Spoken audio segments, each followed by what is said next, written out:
ইনকলাব মঞ্চের আহ্বায়ক শরীফ ওসমান বিন হাদি হত্যা মামলার দুই প্রধান আসামি ভারতে গ্রেফতার হয়েছেন। তাদের বাংলাদেশে ফিরিয়ে আনার প্রক্রিয়া শুরু হয়েছে বলে জানিয়েছে আন্তঃবাহিনী সংযোগ অধিদপ্তর। রোববার রাতে এক বিজ্ঞপ্তিতে আইএসপিআর জানায়, প্রতিরক্ষা গোয়েন্দাদের সুনির্দিষ্ট তথ্যের ভিত্তিতে এই মামলার প্রধান আসামি ও মূল শুটার ফয়সাল করিম মাসুদ ওরফে রাহুল এবং তার সহযোগী আলমগীর হোসেনকে ভারতে গ্রেফতার করা হয়েছে। ভারতীয় সংবাদ সংস্থা ANI এবং পশ্চিমবঙ্গের গণমাধ্যম এই সময় রোববার এই তথ্য নিশ্চিত করেছে।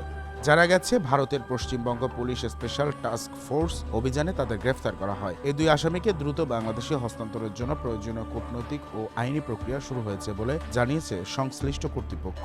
এই গ্রেফতারকে হাদি হত্যা মামলার তদন্তে গুরুত্বপূর্ণ অগ্রগতি হিসেবে দেখা হচ্ছে।